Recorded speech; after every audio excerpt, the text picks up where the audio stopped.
Hi, and welcome to our 47th episode. And my name is Sufyan Yousaid, and I'm in conversation with the Dean and Director of Six Cricket Academy, Mr. Karthik Jeshwanth. Welcome, sir. Thank you. Mr. Jashwant, we spoke about women's cricket in Karnataka in the last episode, and the icing on the cake is the Indian women's team winning the World Cup. Your thoughts on it, sir? It's a fantastic moment for Indian women's cricket. In fact, in general, it's a very good thing which happened for Indian cricket in itself. A lot of young girls, especially now, will be enticed to take up the sport, which is a very good thing for the society in itself. If both the men and the women are fit, a fit country is always a good country.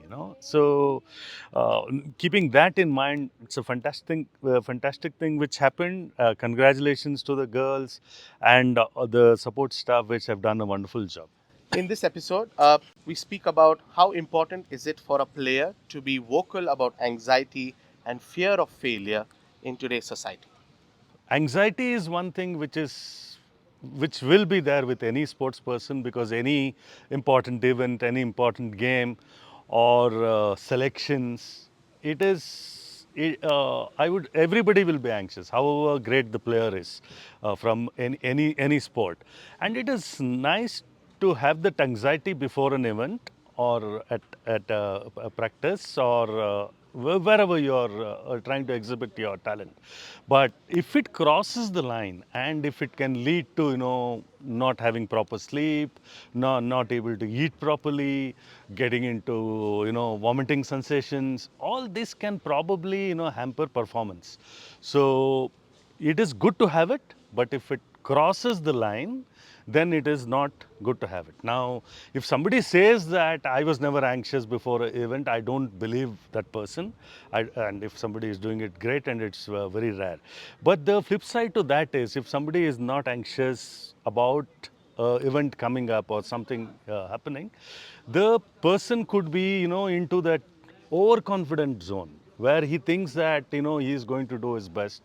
Even confidence, even though which has to be very high for an athlete, if it goes past that, and when this happens is when you're not anxious about what you want to achieve, then this might happen. In both cases, when you're on the upper side, if you have crossed the limit of being confident, versus upper or lower side of being anxious, performance may be hampered. So it has to be maintained. And what is the range? What is the range? So so here, people around you, that is your parents, who see your behavior at home, your food habits, are they changing?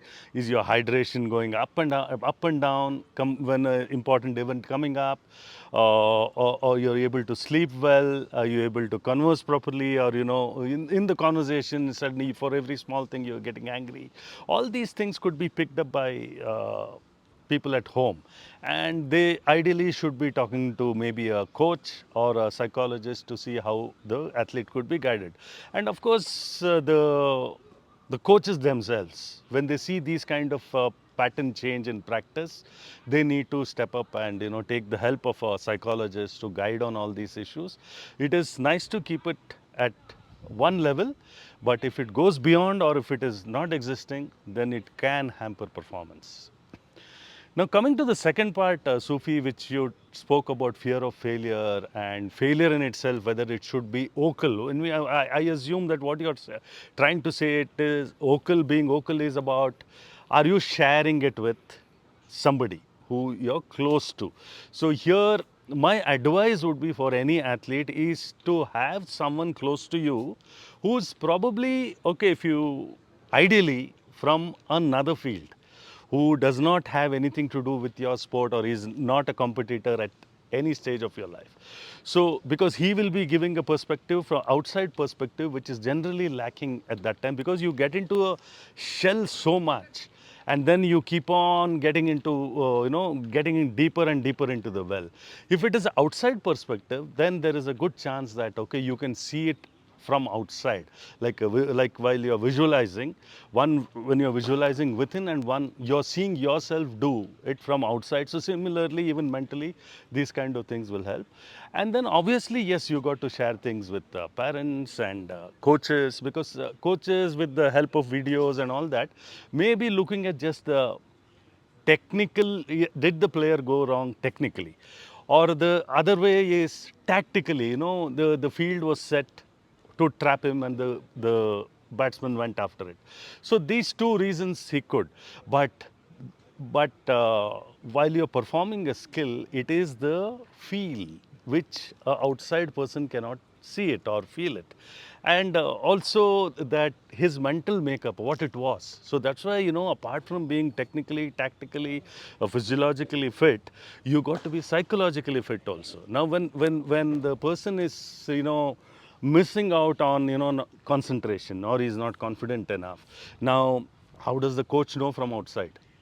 So it is better he shares it, the athlete shares it, and then probably the coach can look for a solution. Otherwise, the problem will remain a problem. I'm sure this message goes out to all the athletes, in fact, in various fields, to have a right support, which can take a long way. Thank you so much. Do like, share, and subscribe to our YouTube page. We are back on the first of every month. Thank you.